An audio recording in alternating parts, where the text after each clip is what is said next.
Das ist einer der schönsten Karthago meines Lebens. Es ist Baujahr? 2004. 2004. Es ist ein Alkoven, der wahrscheinlich einen CW-Wert hat, der so phänomenal gut ist, weil er ist komplett rund mit allem drum und dran. Und ja, es ist, ich sag mal, eine Technik, die noch unkaputtbarer ist wie heute. Denn ich sag mal, allein die Motortechnik mit allem drum und dran, das ist ein richtig schönes Fahrzeug. Wie lange bist du schon Eigentümer von dem? Seit Dezember. Seit Dezember. Ach, auch ganz frisch jetzt. Ganz frisch, ja. Und gut? Ich bin zufrieden nach den ganzen Reparaturen, nachdem ich 3 Monate jeden Tag richtig Arbeit reingesteckt habe. Hast du den so als Baustellenprojekt gekauft? Das Auto Ja. ist nicht von uns, ne? Das hast du Nein. irgendwo privat dann gekauft. Der ist oder? aus Bremen, ja, Okay. privat. Und was war dran zu machen? Die Holme waren durch, innen drin. Achso, das Fahrzeug selber, meinst du unten jetzt? Ja. Stahl, war ein bisschen Stahl durchgerostet. war durchgerostet, so die ganzen Aufkleber habe ich neu gemacht. Ja, Teppichboden von innen, auch innen drin habe ich einige Sachen neu gemacht. Also du hast den so regelrecht so ein bisschen restauriert dann. Restauriert, ja. Was hat er gelaufen? Der, wo ich ihn gekriegt habe, hat er 136.600. Das ist natürlich nichts fürs Alter, ne? Ist nichts, ne. Und das sind 2,8er.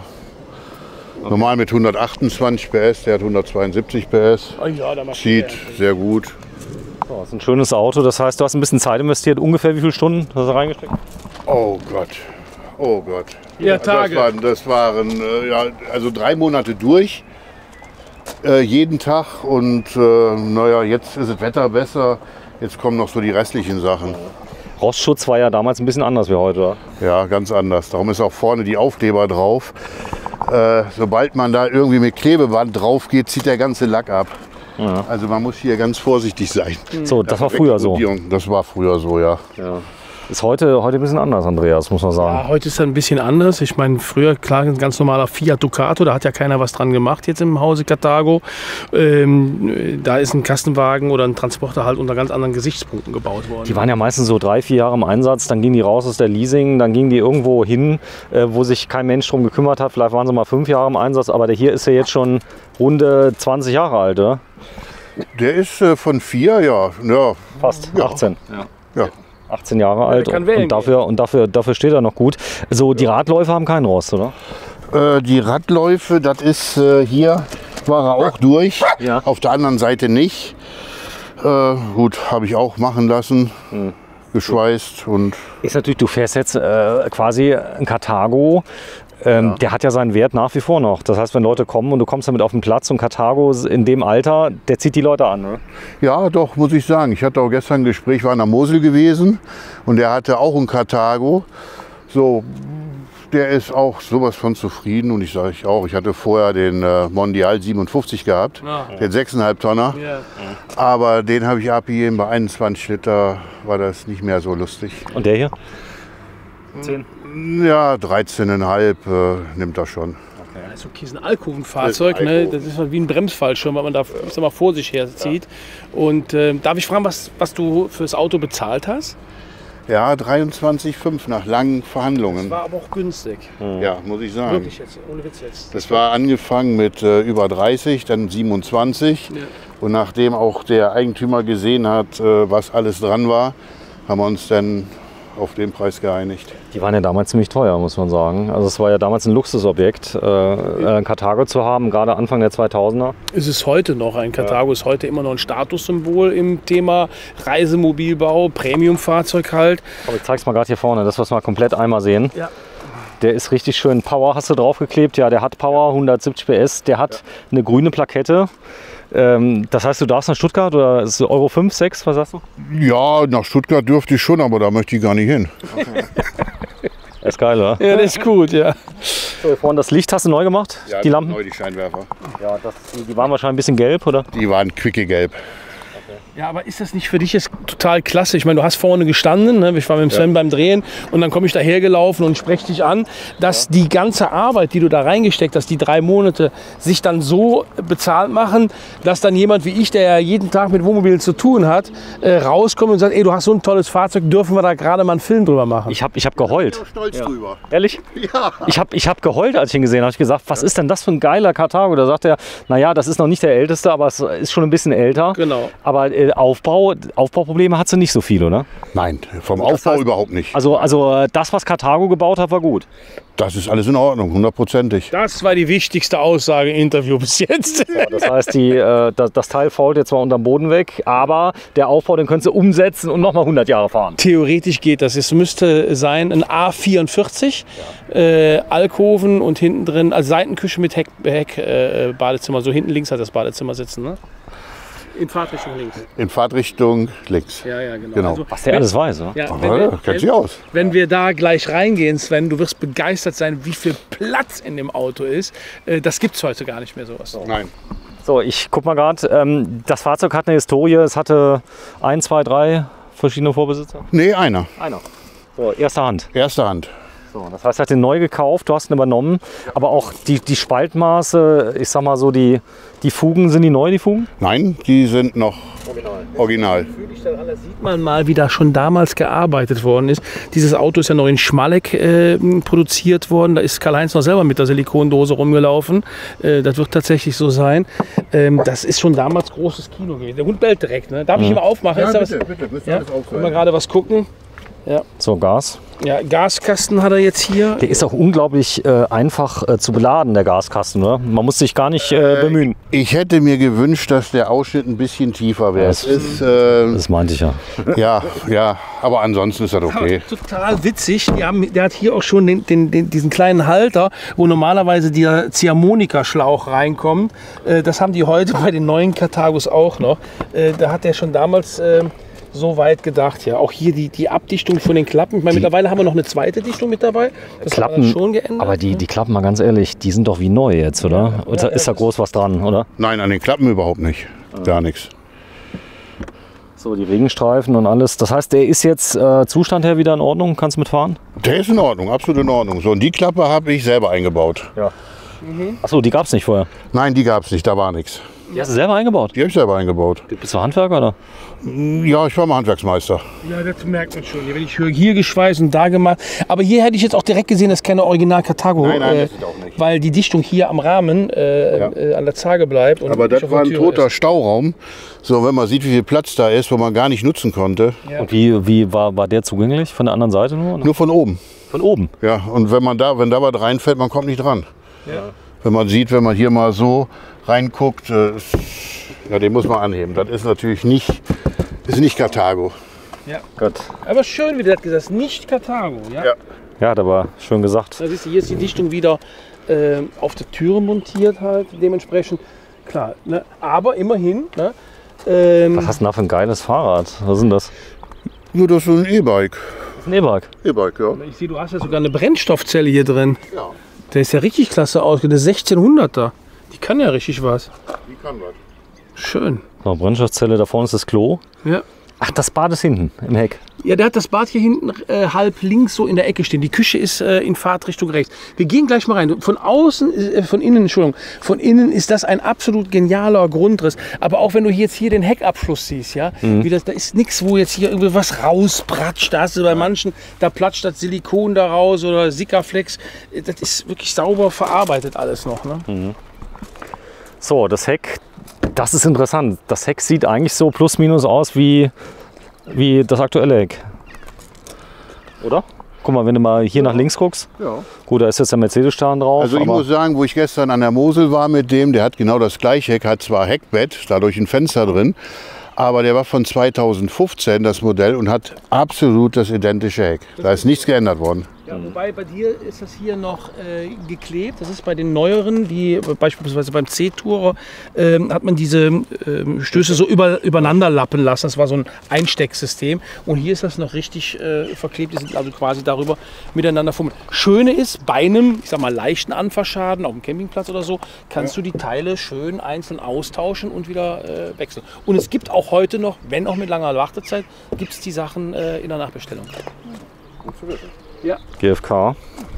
Ist es GFK oder ist das hier ein... Das Heck hier? Ja. Nee, das ist Aluminium. Alu? Das ist, Das GFK. Genau, das ist ganz normal, hier wie die Seitenwände auch. Und diese Kappen werden halt einfach nur dann da drauf gesetzt. Da sind so Winkel von innen, wo die eingeklickst werden. Ich mache hier auch mal auf, darf ich?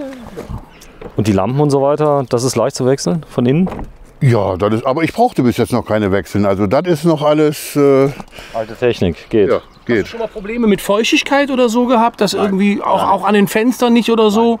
Ja, Gar nichts. okay, sehr schön. Ja, was willst du mehr? Hör mal, Alkovenfahrzeug, Heckgarage, Fahrrad steht drin, brauchst nichts draußen dran zu hängen und wird nicht dreckig und ich sag mal, eventuell Langfingeraugen. Bist du mit 10 Leuten unterwegs oder super. allein mit deinem Hund? Ne, ich bin jetzt allein mit dem Hund, die Frau Schützenfest feiern. Schützenfest, wo denn? In Dormagen. In Dormagen. Ja. Ostergoldig. Das sehr gefährlich ist in Dormagen, ne? Ja, ich weiß das. Also ich weiß jetzt nicht, ob ich heute Nacht hier übernachten würde oder in der Nähe von Dormagen aufstehen würde. Der ist ja hübscher Hund. Was ist so einer? Ach, das ist ein Mischling. Ein bisschen Schäferhund ist mit drin, wenn man die. Das wäre ich jetzt nicht drauf gekommen. Also den Schäferhund sieht man nicht direkt. Nee, aber wenn man die Geschwister sieht. Ja? Ja, ja. Sehr schön. Luna, sitz. Luna heißt sie. Der hört Ja. er noch. Sitz. Küsschen. Also Scheiße. Ostergoldig. Wie alt ist die? Die wird 3. Ach, das ist noch jung. Ja, Sehr kann auch goldig. Blödsinn machen. So, das ist natürlich die Aufbautür, die kommt aus Amerika. Das war damals so eigentlich.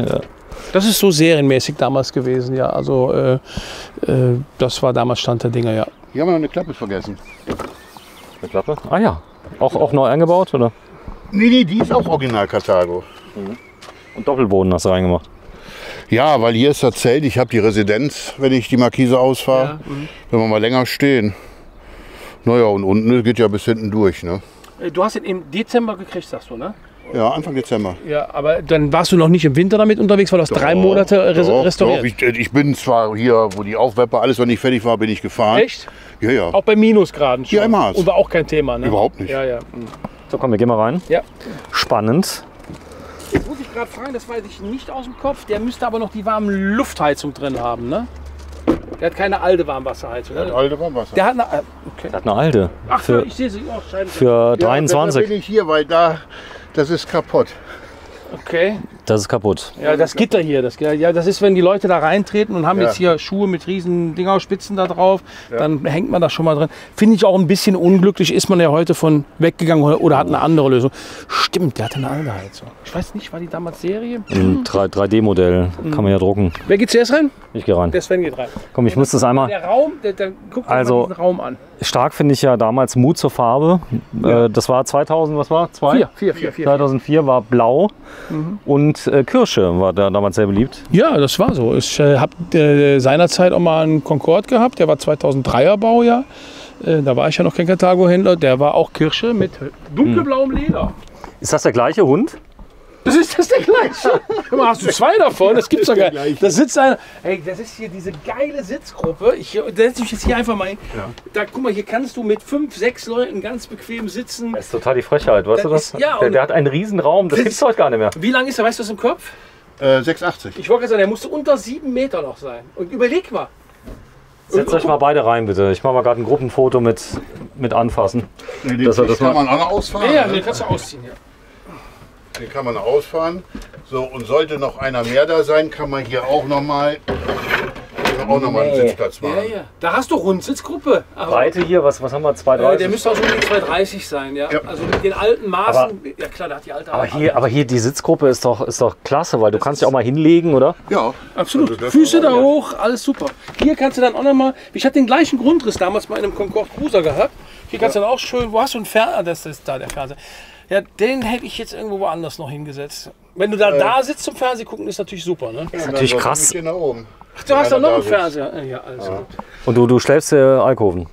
Ich habe einen Alkohol. Ich habe einen Alkoven. Weil viele nehmen ja den Alkoven dann als Ablageplatz für irgendwelche Luftmatratzen. Du hast ja hier, du hast nur das Alkovenbett oder du baust hier um. Du kannst ja hier auch ein Bett draus machen. Ne? Und der hat ja hinten im Heckbereich hat er nichts. Du musst dir mal diesen riesen Küchenblock angucken. Das ist ja fast wie zu Hause. Guck mal hier. Und so ist der Fernseher natürlich nicht schick. Nee. Aber jetzt kommt, du hast da Aber- wieder irgendwas, hast du, Ja. das hast du schon gemerkt jetzt. Du bist Kann ein ich den Tüftler. ausziehen? Ja. Ja. Und jetzt? So, und jetzt kann ich hingehen und Ach mach den du runter. Scheiße. Ich habe 2 Auszüge genommen und habe daraus einen gemacht. Und dann kann ich hier natürlich dann auch dementsprechend drehen. Und dann tut das auch nicht im Genick weh. Und was warst du für ein Meister eigentlich? Maler und Lackierer. Maler und Lackierer. Und Sag dann mal, du bist jetzt in Rente, bist du jetzt. Ja. Und das findest du total ätzend und du willst am liebsten, willst du noch was tun und am geilsten, wenn es bei Reisemobilen ist. Genau. Dann warten wir gleich, wenn die Kamera aus ist, unterhalten wir uns dann noch separat. So, die Klimaanlage war drin damals? Nein, die habe ich selber eingebaut. Ist die neu gewesen? Gebraucht? Nee, gebraucht. Gebraucht. Was ungefähr bezahlt? Für 2 Stück 250 €. Einen habe ich noch zu Hause. Für beide? Für beide.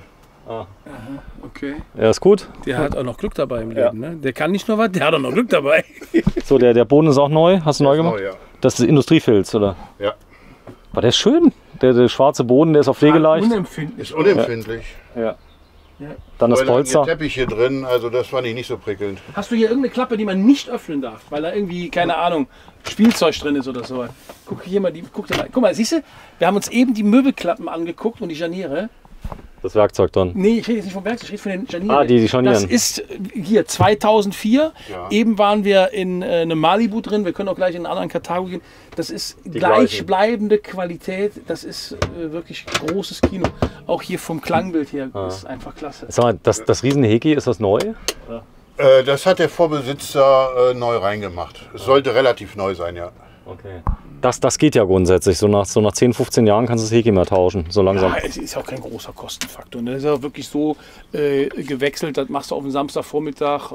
Ist überhaupt kein Problem. So, ich zeig mal gerade. Großer Kühlschrank, darf ich mal reingucken? Ja. Ein Dometic, der ist auch neu. Der ist neu, ja. Was ist nicht neu hier? Ich. Du bist nicht neu. Astra Urtyp, du bist aus dem Norden? Ja. Ist das? Ja. Ja, aus dem Norden. So, da gibt es auch ein Rosé, gibt's mit dabei. Ja, von der Mosel. Hier oben habe ich mir, da waren immer die Papiere drin. Ich denke, das kann man besser nutzen. Oh, das ist ja nicht Korrekt. schlecht, Ja, ne? aber du schläfst heute Nacht hier, ne? Oh, warte mal ab hier. Das wird übel. Das ist übel. So, da vorne ist die Anlage. Das ist deine Küche. Ja. So, natürlich mit Mikrowelle, allen drum und dran. Da vorne ist die Mikrowelle mit drin. Guck dir das mal an. Das bist du platt hier. Ja, ich bin wirklich platt. Ja, wirklich, das ist echt so. Hier Bose Lautsprecher. Also irre viel Platz und für die Kohle, gut, die Zeit, 3 Monate, die kann man schon berechnen, mal mit so 10.000, 15.000. Ja. Ja.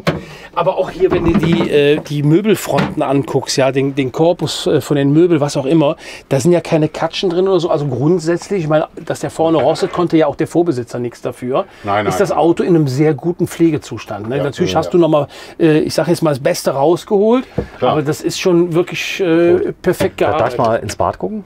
Ja, natürlich. Sag mal so nett, dass wir da mal sehen.